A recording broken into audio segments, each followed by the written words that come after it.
This dude is probably one of the most unintelligent billionaires I have ever met or seen or witnessed. Which, you can probably even glean that from watching these people on TV. Yes. Alexandria Ocasio-Cortez, not bright enough to be a bartender, had to become a Democrat member of the House of Representatives, claiming that perhaps the smartest man on earth today is too dumb for her. She should really go back to picking up tips and wiping tabletops. An activity at which I'm sure she was not very good. Well, once again, a very good Friday to you and welcome back. You can reach us at 888-630-9625. Today, it seems we're just bouncing from story to story, and the common thread, the recurring theme is that the members of the Democratic Party are mentally ill. I think all Democrat Party voters are in a time of crisis. Here's, President Trump in his first term as President of the United States was because Harry Reid was such a criminal, the Democrat leader of the Senate, and he stole for Barack Obama federal judge seats by changing the way that federal judges were approved by the United States Senate so they could steal. Harry, known as the Body, I believe, Harry the Body Reid, no longer with us. Bye-bye. They named him an airport after him, though. And so he's got that going for him. But President Trump got 3 nominees approved and placed on the Supreme Court. And then the 1973 Roe versus Wade terrible decision from 1973, and everybody knew it even at the time, knew that it would be overturned eventually. And Roe v. Wade was overturned in a landmark case in the Supreme Court a couple of years ago. And the Democrats were so angry about it that they had more than 1 million abortions the year after Roe v. Wade was overturned, more than 1 million abortions in 1 year, which was the greatest number in more than a decade. And hey, wait a minute, Roe v. Wade, nobody's going to be able to get an abortion. So I think maybe they're just going out to make a point or something, but more than 1 million abortions. Now, they've got a lot of issues when it comes to these things, to be sure. As I was reading the David Hogg tweets, and they're anti-child because they're anti-human. And they say boats are the new child, right? And dogs, get a dog or a pet or something like that. They're unwell, but it gets even better because in the state of Michigan, the once great state of Michigan, Democrats have elected mental cases to the state house there. And they've got a Democrat in the state of Michigan whose name is Lori Pohosky. Pohosky, it's P-O-H-U-T-S-K-Y. So Lori Pohosky is a Democrat representative from Livonia in the state of Michigan. Now listen to this because the Washington Examiner has the story and the Washington Post does not because it's not a newspaper. Haktui, I spit on the grave of the Washington Post. Here's the headline from the Washington Examiner, though. Michigan state representative sterilizes herself. She sterilizes herself to avoid pregnancy in, quote, Trump's America, end quote. And that's quoting her, of course. She calls it Trump's America, so she went off and was sterilized. We should buy her a bus ticket. She's in Michigan. It's a short trip to Canada. She could be euthanized. In Canada, that is to say, put to sleep like a cat with the mange or something like that. Now, the wonderful story in the Washington Examiner by staff. Democrats have regularly expressed their displeasure with President Donald Trump leading the country after winning the 2024 presidential election. Some have vowed to resist. I keep thinking of, it was like Mel Brooks and Young Frankenstein when they're going to storm the castle. And Oh, resist. They think it's the French Revolution. They're really all mentally ill and probably shouldn't be allowed to vote. They should move to other countries that are more to their liking, I think. So they vowed to resist, including everybody on MSDNC, including all kinds of, members of Congress, and screaming resist. Got Chuck Schumer, the Lizard King, and all of that. Womp, womp, womp. And Democrats yesterday, they're attacking the education department now because they love government departments. But we'll get back to that because this lady is she's my favorite story of the day so far. Michigan State this is about a Michigan State representative. Some have vowed to resist, while others have pledged to fight in the streets. The agenda of the Republican president, however, one Democrat took seemingly drastic measures to protest the Trump presidency by sterilizing herself in protest. Did she do it like with knitting needles or something? What'd she? Michigan State Representative Lori Pohutsky, Democrat Livonia, people voted for her, announced the decision to have the medical procedure on Wednesday during a protest at the Michigan State Capitol in Lansing, Michigan. It should no longer be allowed to be a state capital. Just under 2 weeks ago, she said, I underwent surgery to ensure I would never have to navigate a pregnancy in Donald Trump's America. Well, there are a number of other techniques available to you, thanks to white men like me, thanks to the patriarchy, of which I'm a charter member, and I'm on their Zoom calls. I'm on the Zoom calls, the patriarchy, every week. So she said, just under 2 weeks ago, I underwent surgery to ensure that I would never have to navigate a pregnancy in Donald Trump's America. I refuse to let my body be treated as currency by an administration that only sees value in my ability to procreate. This should have a laugh track under it. That is, you know what? Let me tell you something. In Donald Trump's America, we're happy that you've been sterilized, and that was voluntary because it's like self-Nazification here. You know, the Nazis sterilized people, too. You got your Dr. Mengele. He'd vote Democrat today, guaranteed. Just amazing. I refuse to let my body be treated as currency, she said after being surgically sterilized by an administration that only sees value in my ability to procreate. Nobody sees value in your ability to procreate. In fact, we're celebrating the fact that you no longer have the ability to procreate. We're thankful that you will not plague humanity with your offspring. Thank you very much. I should send her a $2 bill. What do you think? I always keep a stack of $2 bills at home.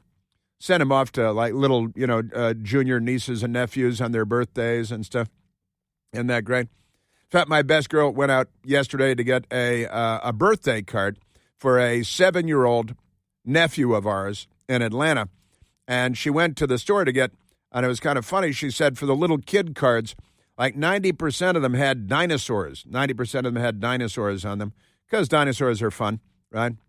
And said that 75% of those cards had the word awesome in them, had the word awesome. Awesome, right? And we put $2 bills in there because $2 bills are fun and they're different, right? But I should send her a $2 bill, I think, maybe rolled up like a cocaine tube because she's obviously got a lot of issues here.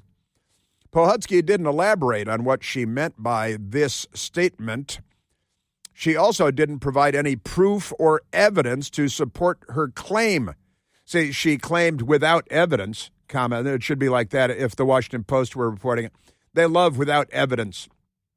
World War II happened in the 1930s and 40s without evidence. So she didn't elaborate what she meant by the statement, didn't provide any proof or evidence to support her claim. There is no record of public knowledge of Trump ever saying that the only value he sees in women is in their ability to have children. Nevertheless, Pohutsky continued explaining why she made her decision. If you know people who are questioning how serious this is, I'm going to repeat myself. A sitting government official, opted for voluntary sterilization, talking about herself, because she was uncertain she would be able to access contraception in the future. And this contraception thing is just proof that they don't know what words mean. She's mentally ill.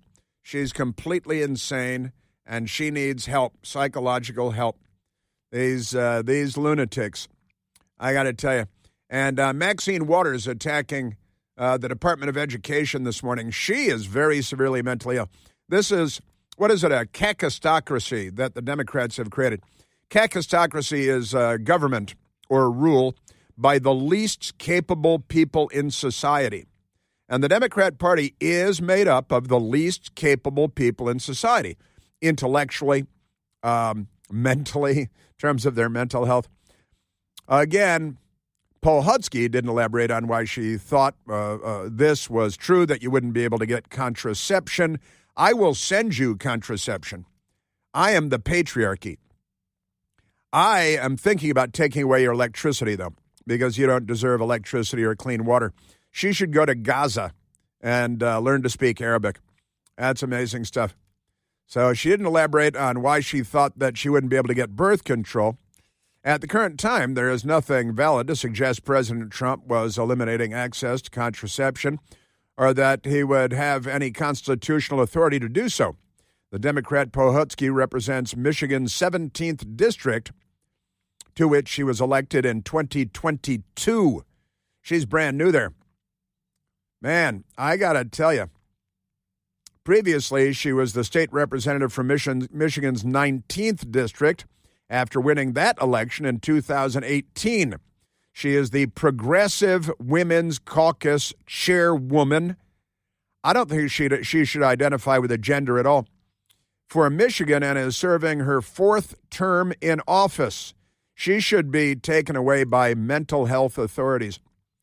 Polhutsky is a staunch proponent of abortion. She thinks they should be mandatory. I only made up the last part. The rest is entirely true. Recently, she made comments recognizing the 52nd anniversary of the landmark Supreme Court case Roe v. Wade, which made abortion legal in the country. The case was overturned in 2022, and then in 2023, we had the greatest number of abortions, more than 1 million, in more than, I believe it was 12 years. Had to go back to find that many abortions. In the Supreme Court decision, Dobbs versus Jackson Women's Health Organization. They're concerned they might have to drive 45 minutes to snuff out the kids and the grandkids. Wah, wah, wah. She is really, really unwell. She said on January 22nd, 2025, "Today we recognize the continued need to raise our voices and stand up for all people." How about unborn people, little helpless babies? Their right to privacy and bodily autonomy. How about to life? Their right to life, that's actually articulated as opposed to bodily autonomy and abortion.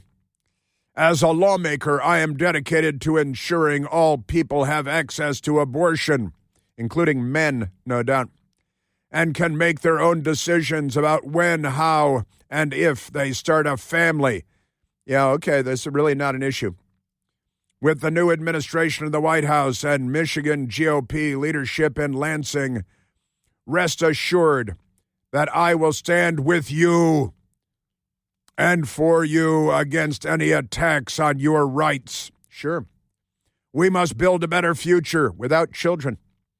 And today reminds us that justice can prevail when we fight tirelessly for it." They love this whole fighting thing, don't they? And they're out in the streets. We got members of Congress fighting in the street. They say they're going to be fighting in the streets. I've seen you guys fighting in the streets and looting and burning and sacking and plundering. Your mob violence is well known. Wah, wah, wah. They got a David Hogg fan in Indiana. This is kind of a fun story. Have you seen this one? A blind man. He's blind. Approved to get a firearms license. And then he got himself a gun. He's a blind man. I've got that story coming up, too. but it's not what you think.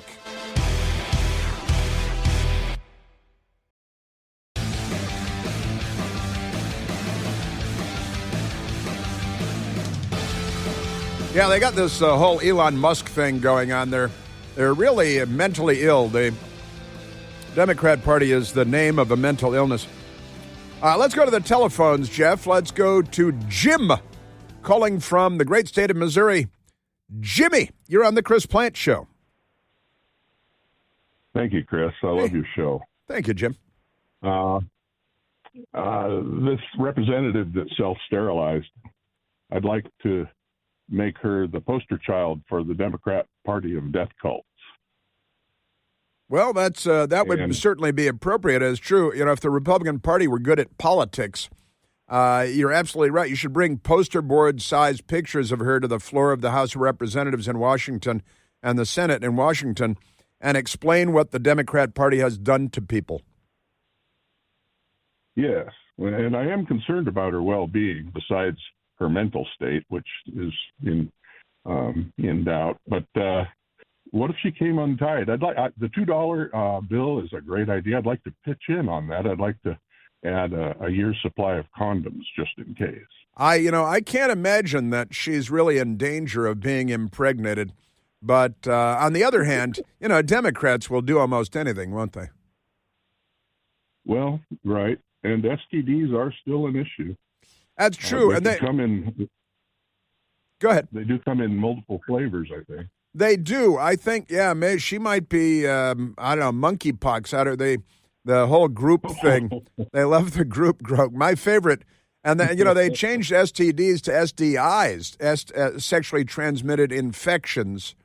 I think they're trying to steal the thunder of Ronald Reagan's SDI, the Strategic Defense Initiative, since President Trump is talking about a missile shield for the United States. But honestly, I genuinely, I've got to say, Jim, you sound like a normal person. You're calling from Missouri, where normal people live. The Democratic Party is just nuts. Yes, they are. I'm embarrassed. Yes, sir. In a clinical sense, they truly are. They display all the classic symptoms of extreme mental unwellness. They genuinely do. I mean, the things we're talking about, and I'm not going out of my way to find these things. They're just falling through the ceiling tiles every day. And I haven't gotten to this blind man getting a gun thing yet, but it falls into the same category, believe it or not. Remarkable people they are. Man, oh man. And I've got more coming up on the updates on... And why are members of Congress out in the street screaming again like mentally ill people? Maxine Waters at the Department of Education. That's coming up.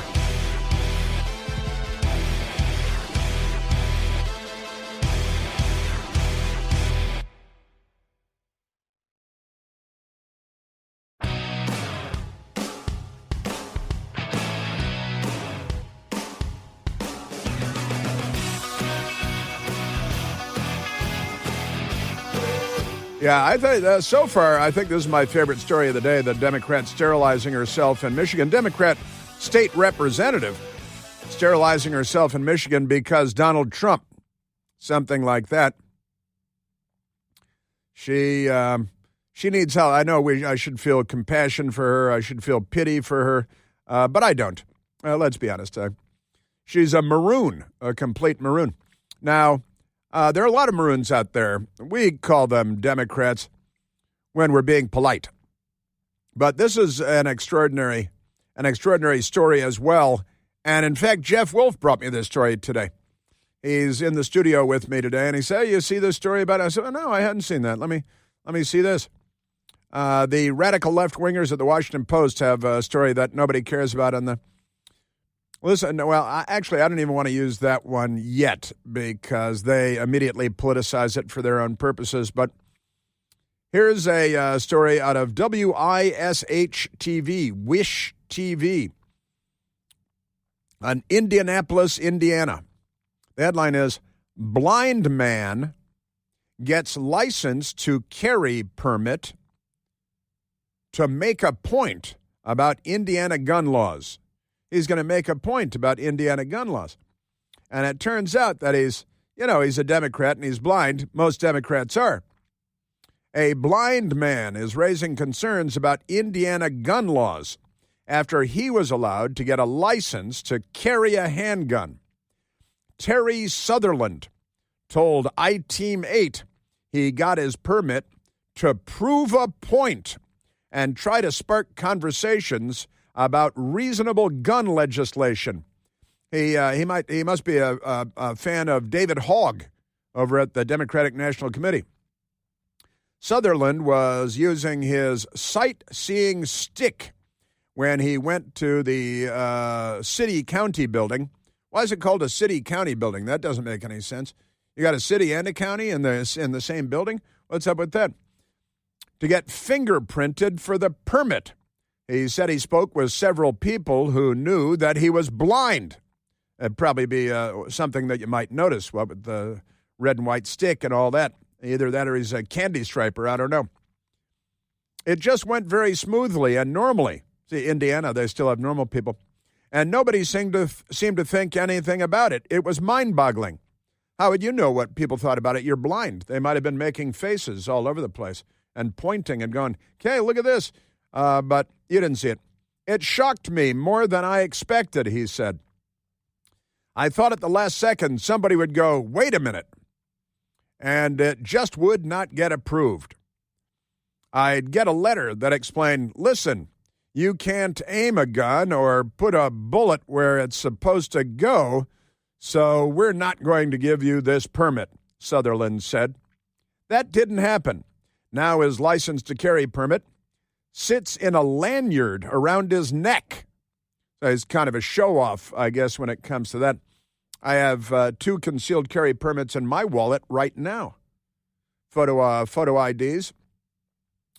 Sutherland is not against the Second Amendment, he said. Before he lost his sight as a teenager, he learned how to safely use guns with his family. But he said being able to get his permit highlights a problem with Indiana's gun laws.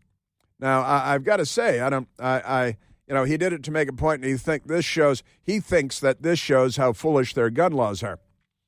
His solution is something some states already do, requiring people to pass a competency test at a gun range before being allowed to carry a gun in public. I think competency with a lethal weapon is the bare minimum we can do, Sutherland said. Second Amendment advocate and lawyer Guy Relford challenged Sutherland's idea. See, here's the thing. We were talking about this here in the studio a short time ago. And the pro-Second Amendment guy says, when you start putting government-imposed restrictions on constitutional rights, I always think that's dangerous and inappropriate. And that's not to say that people shouldn't be trained, but society always functions better when people exercise personal responsibility and understanding of their own volition. Sure, that they need to be safe and responsible with that gun. To me, it's a bit of a ploy to go out and establish this argument for restricting constitutional rights, where, by the way, we've had constitutional carry since 2022, he's saying, in the state of Indiana. Constitutional carry allows anyone in Indiana over the age of 18 to carry a gun in public, concealed or not, without a license. Therefore, restricting a blind person would be discrimination against people with disabilities, wouldn't it? So this guy's obviously a Democrat. I don't care if his family had guns when he was a teenager or not. While Indiana residents do not need a permit to own or carry a gun, the license to carry allows Hoosiers to carry in states that require firearm permits. Sutherland said he just wants common sense gun laws that will keep the public safe. I'd say in your case, we'll strip your rights away. If it'll make you feel better. I don't want you to feel bad about what you've done. If I can have a gun, why can't I have a driver's license? Well, I don't think you get very far in a car driving a car. What's the worst that could happen? I could kill somebody with a car, he said. He thinks he's being funny now. Sutherland sent letters to his representatives at the State House to see if they would talk about legislation, but he hasn't heard back from them. If I were a legislator in Indiana, I would introduce legislation to strip him of the right to carry a gun and nobody else. Now, I've got to say, this is not actually the first time in the history of the world that a blind person or a person with terrible eyesight has gotten a permit to own or carry a gun. Let me tell you something. If you're a man living alone, or a woman, for that matter, living alone, you're blind. There's a blind lady lives in my building, lived there forever and ever. And you want to have a pistol to keep in your home. You know, the carry thing is a little bit different. But let me just start with this. If you want to have a pistol in your home, or a long gun in your home, a shotgun or something in your home, and you're blind and you need it to protect yourself, let's say you've got an ex-husband or, who's a threat to you, or a son who's a psychopath or something, and or you live in a neighborhood where bad things happen frequently. A blind person, a sightless person, I think you should probably get the Governor. You know the Governor? It's a big old .45 caliber revolver, and you can put 410 shotgun shells in there. Or maybe get a stagecoach gun, a double-barrel 12-gauge gun with a short barrel and a short shoulder stock, that you might carry on a stagecoach. That's why they call it a stagecoach gun. And you want to defend yourself in your own home. Honestly, maybe the stagecoach gun, a short barrel, sawed-off, double-barrel, side-by-side shotgun would be perfect for a blind person at home. And then this guy wants to go out and about, and no, you can't drive a car because you're blind. Don't be stupid. Come on. But if you're under threat, or you feel under threat as a blind person, and as a blind person you might very well be under threat for when you're out in public, certainly in Washington, D.C., and Baltimore and Chicago and New York and every place that Democrats rule the roost, where they ban guns and then the murder rate goes through the roof because Democrats like shooting people. But I've got to say, if this guy, and he went to lengths to get this, and now he's complaining about it, and he can't see that the faces that people are making at him, but that's another story for another day. Now, he wanted to make a political point. Now, next week, the guy will end up shooting somebody who's robbing him, but never mind all that. Blind man gets license to carry permit, and the Washington Post very upset. To protest Indiana's gun laws, a blind man got a handgun license. And it's kind of a silly protest, but I'm glad that you can defend yourself now. Because if somebody's up in your face, I mean, let's say you got like a Derringer, a little two-shot pocket gun. Somebody's attacking you on a New York City subway train. You're visiting from Indiana.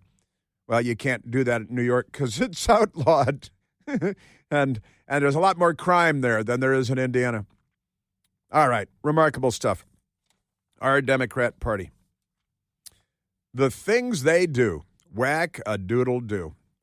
All right, now let's see. Let's go to the telephones. So I've digressed all over the place there. Let's go, Jeff, to let's see. Let's talk to Eddie, calling from Alexandria, Virginia, on line number 1. Eddie, you're on the Chris Plant Show. Hey, Chris. Hey, Eddie. Great show as usual. I just want to pivot a little bit away from the blind man with the gun. Sure, of course. I've been in the USAID building over 20 times. I sell technology, and it's a bunch of obese people walking around like zombies. It's really sad. But the point I really want to make is the biggest issue that Elon has to focus on is the General Accountability Office. Uh-huh. They're useless. Their job is to oversee spending and compliance, and they just don't do it. So there really is no entity overseeing the ridiculous spending. And I'll just make a case in point, like the National Science Foundation, which I've been there many times. They spent like over $1 million on a shrimp on a treadmill. I mean, Elon has such a monumental task at hand. I can't even fathom how he's going to succeed, but it's certainly a challenge. It's the whole government is a mess. It's been a mess for decades, and he's going to hit resistance everywhere he goes. But he's off to a good start. Trump's off to a really great start, and hopefully they can get rid of this waste and these government employees. For the life of me, I don't understand why they get pensions and people that are not in the government, we do not. Like, why do they get pensions? I never understood that. It's just the mess, and it starts from the leadership, and there's just going to have to be a lot of changes. And Trump is right; it's going to be painful for a little bit, but in the long term, it's going to be a good thing for the country. Well, that certainly is our hope, and that is certainly the goal of President Trump and the Trump administration. And you're right, the so-called Government Accountability Office that doesn't hold people accountable, the GAO that used to be the Government Accounting Office, and then they changed it to the Government Accountability Office, and still no accountability came with it. And you talked about the National Science Foundation and their experiments of shrimps running on treadmills, which we've seen again and again. And we all laugh about it when we see it on the news, and then we get back to funding it again for next year. This time it's going to be bay shrimp instead of ocean shrimp. And it is all about waste, fraud, and abuse and accountability. But we live in a very corrupt city filled with very corrupt people who become very wealthy in many instances, many instances. Anthony Fauci is worth a great many millions of dollars, and he was making more money than the President of the United States as a government employee, which is a bit peculiar too. But Eddie, you're in the tech business, and you've been to the USAID building. I was laughing right at the beginning. USAID, a bunch of obese zombies wandering around getting nothing done, and that's pretty much what I had envisioned, no doubt about it. And you talked about the resistance, and you're absolutely right, and that's the word they're using, and they're using the word on MSDNC. And the Reverend Al Sharpton and members of Congress, members of the House and the Senate, Democrats are yelling resist and talking about fighting in the streets, which suggests an insurrection, mob political violence. And the left has been all about mob political violence for 100 years. And they kill, they murder, they loot, they burn. They attacked the Chicago Democratic Convention in 1968. They attacked Washington, D.C. about 2 years ago. They looted this neighborhood about a year ago, and they looted this neighborhood 3 years ago, too. The Democrat Party is all about mob political violence, and they're all about what they call resistance, which is laughable and ridiculous. But the Democrat Party is the problem here, Eddie, and that, I think, my humble opinion, and in my estimation, and I've been working in Washington for more than 30 years, and in and out of government buildings, a whole lot of government buildings myself. I don't think I ever went to USAID, though, and there's a lot of that going on. And what is it? Who is it? We had a cabinet secretary, where was he, yesterday saying he discovered that on Mondays and on Fridays, and I'm going to go find this, said 5%, it was at HHS, 5% of the employees show up on Mondays and on Fridays. 5 to 8%, he said, of the employees show up on Mondays and Fridays. Yet we still pay them the same. And what are they doing with their money? And honestly, we got to look at you. Let me ask you this, Eddie, and this might be hard to tell. I don't know how your gaydar is, but is everybody at USAID gay? Not sure about that. It might be hard to tell. But honestly, with all these programs on the various continents, I think every place but Antarctica, they've got LGBTQ and transgender efforts underway that we're funding. And I've got to think that, the population of USAID's got to lean that way, because nobody else would say, hey, We don't have an LGBT program in Gabon yet. How about in the Caribbean? I mean, nobody cares. And, in a lot of these countries, well, I've got some audio on that coming up, actually. A lot of these countries are very much opposed to what the U.S. is peddling. And the Chinese are not going to go in and fill that gap, if you will. Thank you, Eddie. But resist we much. We must and we will much. About that, be committed.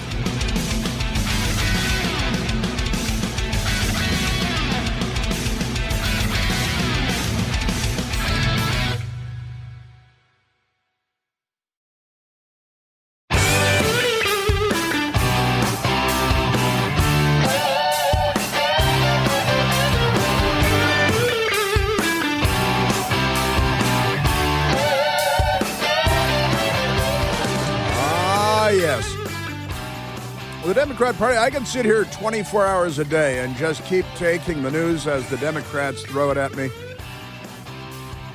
They are very, very unwell. All right, Jeffrey, let's grab a phone call. Let us go to Jamie calling from the great state of Mississippi. Jamie, you're on the Chris Plant Show. Jamie. You're on the. Hang on a second. Let's. Table. I'm sorry, Jamie. Now you're on the Chris Plant Show. Okay. Good morning, Chris. Yeah, I enjoy your program every morning while we're having breakfast and throughout the day when I'm walking my dog. But you're just a great entertainment, information, and wise man. But I was wondering, has anybody actually traced exactly where the money goes? They say they're going to all these programs, but who gets all the money? How do we know it's not cut up and then backfilled? That is an excellent question. I'm going to talk to President Trump this afternoon and see if you can become the new head of the Government Accountability Office, because nobody's been paying attention to this for decades now, and you're 100% right. Now, let me just offer this as an example.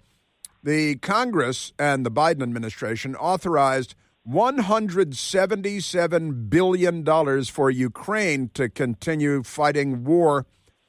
And Volodymyr Zelensky the other day said that he's received $75 billion to $76 billion. Now, Jamie, that means more than $100 billion are unaccounted for just on Ukraine. What do you make of that? I think it's gone back, and part of it's Biden's payoff, and part of it's just so many fingers in the pot. You're 100% right.